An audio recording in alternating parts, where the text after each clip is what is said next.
It's a good morning to you all. My name is Zenzel David and this is the Breakfast Club. Welcome to Asake Online. Today in our program we'll be looking at one of the issues that we've always talked about, the issue of the Fifth Brigade. There are so many stories that are told about the Fifth Brigade, the methods that were used, the training, their brutality and all these kind of things. And we know up to now the government of Zimbabwe has not formally apologized to the people of Matabeleland for the killings. The former president of Zimbabwe, Robert Mugabe, said it was a moment of madness. And the new president of Zimbabwe has hardly said anything. At one point, he talked about bygones be bygones, and people feel he was referring to the issue of Gukurahundi. But we know that he has talked about the National Truth and National Peace and Reconciliation Committee, which was set up. In our program today, we'll be talking to Mr. Ndlovu, who was actually part of the Fifth Brigade. He will be sharing with us his experiences on what he went through while he was in the Fifth Brigade, the training that they received, and many things that happened. I hope with this program, you are going to learn a lot, get new information that many people don't have. And I believe this is one of the rare occasions where we've actually talked to someone who was in the Fifth Brigade and knew what was happening. I was doing my officer cadetship at the Zimbabwe Military Academy. Part of what I call, we used to have what they call GT course. From time to time, you'd go there for review for among certain courses within the force. So whilst we were there, because the course conductors were the British, the Zimbabwe National Army was trained by the British from 1980. The integration process as such. So whilst we were there, there was actually, I think, a requirement from the Army headquarters that some certain people be sent to what? To 5th Brigade, for the formation of 5th Brigade when it was formed. So hence I was picked to be one of them who went to 5th Brigade, few of us. Of course, on our side, from the Zebra side or from this part of the country, we were very few that were posted there. So this is how I found myself in 5th Brigade. So the first day you get there, how is it like? Well, the atmosphere wasn't good, you know. Other units that they already been formed before were of truly military. Militarily, you never talk about politics, you know. But it was a different story. When we reached it, we found that slogans were being, it was this order of the day, Pamberine Zano PF, Pamberina Prime Minister, Pamberine. That's when we met the Koreans there. So there was a lot of more animosity there. And part of us, they never stayed Tama days, they ran away. Yeah, because it was like bus in the Machua bus and so on. Yeah. So like these Koreans, were they able to speak English out of interest? No, they were interpreters. They were interpreters, yes. Few of them who could speak English, but most of them, they couldn't speak English. So you went through the training? We went through the training, to training. Basically, actually, the first 6 weeks, it was for officers to be trained the Korean way. The doctrine, the Kim Il-sungism, that's basically what we're taught, and also the firearms and so on, the other military-related courses.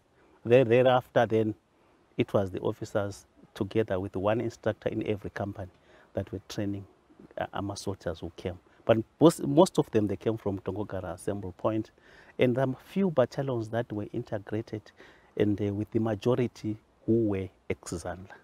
You see, there was at a time when Amazipra decided to hold on going to integration, but then the Amazanla, they went ahead. So those were units that were picked to go and form 5th Brigade, part of them, yeah, in addition to those that were from Tongogara Assembly Point. So like you would say, how many people were there? 3,000, 5,000? No, I will put it in the 5th Brigade because it had basically 4 infantry battalions. A battalion, you're looking at about 1,300 men. So that if you multiply that figure by 4, and there was also an artillery regiment, you see. So artillery regiment also, you can basically say minus plus 1,000 people, men, and the administrative part in the brigade HQ. So you can maybe add another 150 people or so. So I think about 3 point something to 4,000 to do. Yeah, 4,000 to 5,000, yes. So the training, was it mostly basically the ordinary training that happens in the army, or it was about loyalty, patriotism? Yes. There was the Jewish idea, because every time before you conduct a lesson, you would quote Marshal Kim Il-sung. Marshal Kim Il-sung was the president of, or the leader of the Democratic Republic of Korea. They've got their doctrine that in the case then you are going for military drills, you would then say, no, the great leader Marshal Kim Il-sung said this to this effect about this drill, how a military person should behave like this, like this, like this. You see? Yeah. So we would quote such things. Then politics was there, the loyalty was there, besides the combat also was there. So when these guys eventually, the training is done and people go out, you know, were you deployed on the ground? No. Let me say, there was, when it was officially launched, like, I will take you a little bit back. Yeah. When this brigade was officially launched, the then Prime Minister was also the Defense Minister, Robert Mugabe, came in there. There was actually a ceremony to officially launch the Fifth Brigade. That's why when he narrated to say what is Fifth Brigade, he said in his own words, it all began as a theory between myself and the great leader of the Republic of Korea, way back during one of my visits during the armed struggle days in 1978, that when I visited Korea, we discussed with Marshal Kim Il-sung, and we decided that immediately after independence, we'll form a brigade, a special brigade, which is not only going to be loyal to the government, but to the party. So theory has now come into practice. Yes, here you are. He then tried to translate also in what? In Shona, what it means, Gukurahundi, and so on, so on, and so on. Then he then said his own words. Of course, I know within, there are few people here who are not supposed to be there. Of course, the reference was to us who came from there. So you have got to toe the line, or you are going to be descended by the national antibiotic hammer, in his own words. So that was the formation of Fifth Brigade. So you knew that you have to toe the line. I mean, yes. Yeah. But what did toeing the line mean? Meaning that you have to follow the party way of thinking, irrespective of that you are a military person. When you are a military person, you're not supposed to be indulged in politics as such. So, but that was a special brigade. Yeah, because he actually said special brigade. Commander of special brigades was Perenshir. Officers of special brigade and men of special brigade. Yes. So during that time, did you ever think that this brigade has been trained specifically to go and deal with the people in Matabeleland? I know there were others who had some careless talking, who would actually devise the secrecy. Although it wasn't really said that way, but you could see the atmosphere and the language that was there. That was an indication to say, this is the brigade that will deal with such cases. And because he said it is to quell any rebellion that can be there in a country, to defend the party. So in a way, you would really understand what it means when quelling, and who were rebellions, who were likely to be rebellions even by then. It was obvious people from Matabeleland were not loyal to ZANU-PF. Yeah. So the other interesting thing about the 50th Brigade is that it's trained before there's any serious cases of dissidents. 1981, I think, September, there is the Pass Out Parade. Then you start... The Pass Out Parade was in 1982. Yes. Then you start having the issues of dissidents, 1983. So was this in preparation of what was going on? Like I said, Guti said it was a theory between himself way back in 1978. So it meant it was actually a preparation of that. Yeah, they were following up, whether dissidents were there or not there, but the idea of that was basically there. So then people go to the ground now, they're deployed. Where do you go? Actually, when they came into, after the pass out, training was there. I'm taking from September 1981 up to May, June 1982, when there was a pass out. When the then Prime Minister was there, the Defense Minister, the former President who was there, Kenan Banana, was also invited. Emerson Mnangagwa was there. And when all arms were fired and so on, and everybody was excited. Even the master of ceremony once said, Zanzina Chef Mnangagwa, I feel like remaining here, staying with this. Yeah, it was. He was very happy to see all this drill work, fireworks that was taking place. Because I mean, from the videos that I saw, the guys could do carrot, they could The bricks. yeah, there was a company that was specifically trained for a karate. It wasn't everybody, but there was a company, karate company that was trained by a Korean company. So they would use that company to. So now the guys are deployed in Matabeleland. Were you part of the people who went to the ground? Actually, what happened is that immediately after the training, after the pass-out parade, when they started deployment here, some of us who had units there were withdrawn. RTU returned back to their units. Actually, we were withdrawn from our units and went back to stay at the brigade headquarters, Guinea-Fowl. And some of us were even relegated, reverted their ranks, see? And some of them were demoted from an officer status to a corporal or to a sergeant, just to frustrate. And some of us even left the army there. And let alone, I know of a few guys who were killed because of this thing that I can mention, that I don't even name, that were killed. So why were they killed? That one to say because they were loyal to ZAPU, because they were Zebra, they are not loyal to, they've got the mentality of being dissidents. That was the scene. So with the information that we have now and what went through then, do you really believe that the issue of dissidents was genuine? Well, to my thinking, like ex-combatants, they were from the bush. And the people were doctrined under the politics of ZAPU. From being young, and the only thing that you knew is that ZAPU was going to rule. You are coming from the country, from outside the country, from the liberation movement, with high hopes of saying maybe after the independence I'll be somebody. Then when people came here, there was Zanla from the other side. Zanla was the ruling party now. So everything was in favor of ZANU. Singing radios, it was all ZANU. Some guys within ZIPRA, of course, I would agree that they were frustrated. And that frustration led to some to say they were in the army, they were frustrated in the army. They were chased away from the army. See, some of them were demobilized with no what, and what would one think? An armed person is very dangerous, and the person had been given all that idea. So some of them, they opted to what? To go and maybe organize the armed struggle and say, maybe we can be able. But I can say there were very, very few, and even the leadership was not involved. It was through the frustration, see, which never warranted all this brigade to be deployed. But do you think the guys were trained enough to actually deal with the dissidents? You mean basically the training? The Fifth Brigade, was it trained specifically to deal with the dissidents? The doctrine, yes, but not in the ground. The doctrine, the hate, they were going there with emotions to say, yeah, these are the dissidents, these are the intelligence. But I don't that they were combat ready, really. I was there in the training, because compared with the training that I had had before, you couldn't really say they would resist. For instance, with the unit that was at the Kwai River mine, that was trained there. Before it was disbanded, that one, it was more well trained. It couldn't, the Fifth Brigade couldn't stand that brigade.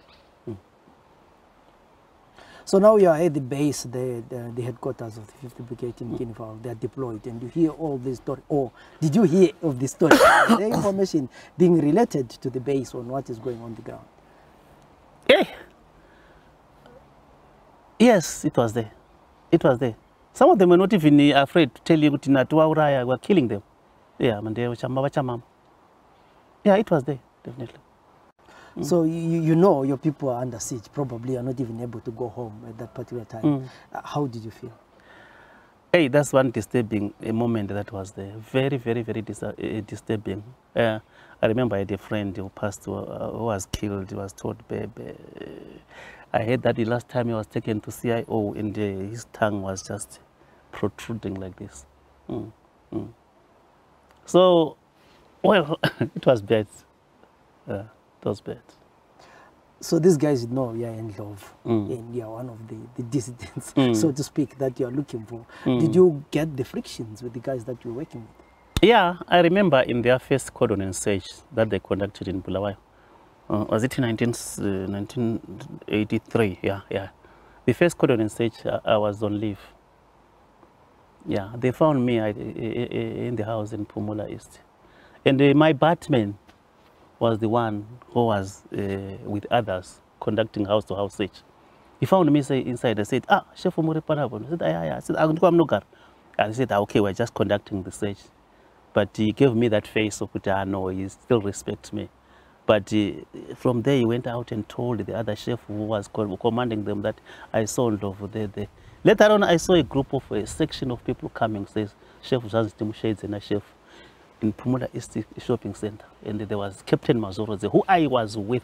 So he said, no, Ndlovu, we need maybe some interviews a little bit with you. I said, but you guys, you know, I'm on leave. And what is the problem? He said, no, I want to find out whether you may have any information about dissidents. Dissidents? How? Then I was a little bit interviewed. I said, no, I know nothing about dissidents. I'm staying in town. I'm not in contact. I'm just on leave. I'm with my family. Then from there, they were said, no, but I think you need to be cleared by the Central Intelligence Organization and the police. So they took me to Pumula Police Station, where is the main headquarters that involved the CIO, the army, the police, and so on. Where I was then interviewed by the CIO. But when they discovered that I had leave pass and everything, they said, but do you know this guy? I said, this is Mazuri, this is so and so. I work with them. Then they said, but anyway, we have nothing to investigate you. So I think you are free to go back. But when I was just about to go, one CIO who happened to be in Ndebele said to me, now look, don't go. Because this guy, they're saying they will take you back. Maybe you may disappear forever. Why not just opt to what? To get in, to sleep in the cell. Then tomorrow morning when it's closed, then you will go. So this was at night? That was at night. Yeah. So I slept in the cell. Following day, then I went home. So chances were your own friends would have even Yes. It happened many times that they would kill you. It happened. So when you went back to work, and these are the guys who saw you, Puma, did you ever have a conversation with Machita? Unfortunately, when I went to work, I was posted somewhere where I wasn't with them. I never met them again at work. I was meeting them as we interacted with other military duties in other postings that you'd meet. So if you were to meet these guys now, what would you say to them? Emotions are there. But then you ask yourself, what should I do there? Huh? Yeah, it's bad. It was bad. But what can you do? You know, we have had people now, in terms of, according to someone who was maybe working with these guys, how bad do you think were the killings? They were so bad. They were really bad. They were really bad. I remember one guy who was involved in our operation. I used to work with him. He was Major Mhlanga. He said when they were at Lupane, there were two Ndebele guys within a company. Company is a formation that involves about 100 to 150 men. So he was the one who was commanding that unit. But when killing started, instructions were even given to somebody lower than you to give instructions. You would be his senior, but he would be having more powers to you, and instructions direct from the top. So Mhlanga said, no, at one time we decided to mobilize these two other Ndebele guys and shoot all those people, and they would try and run away. But when they thought of a distance from Lupane St. Luke's Suit, how then do you touch the escape route? Maybe they were going to hold you. So you have guys who are Ndebele in the ground, they go, they operate, and they actually find their people being killed. Yeah, there were very few that were there, that remained there. But some of them, they were just taken back or made to do some other light duties within the headquarters. Some of them, yeah. That is those that were likely to be there. But fear was being instilled to them. Very, very much fear. So do you think this was tribal? Yeah. Yeah, I should believe so. Yes. Because if it wasn't tribal, the formation, these distance that were there, if ever they were there, those that were there, they were very few. And I remember during the time of what we call this, amnesty, when they were given amnesty. I think there were less than 100 and something dissidents that came out.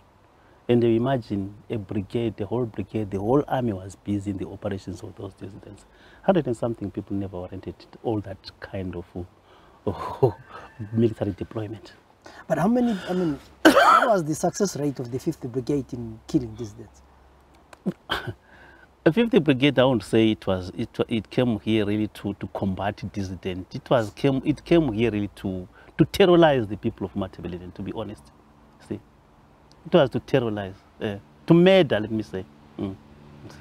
Because how then do you say it's a brigade and be able to say it's a brigade, but you're killing honest people? People were not armed. If all those people were armed and fighting back, then you say, yes, this is a brigade. But most people who were affected were civilians. People were not armed. They were killed. So lastly, I mean, what do you think, I mean, would be the best way to solve or deal with this Gukurahundi issue as a way of bringing closure to it? I think maybe a commission of inquiry or a piece like the one that was conducted in South Africa, when people were interviewed and people were confessing, and even those that were affected, I believe they'll be able to forgive. I think this program has answered so many questions that people have had. Questions like, was it tribal? Was this genocide? Was it made up of people who were mostly from Zanla and their enemy was Zapu? And it is also clear that there was a thin line between a dissident and a Ndebele. This was the Breakfast Club, and we were talking to Mr. Ndlovu, who was part of the 5th Brigade. My name is Ndebele. Till we meet again tomorrow, have a good day.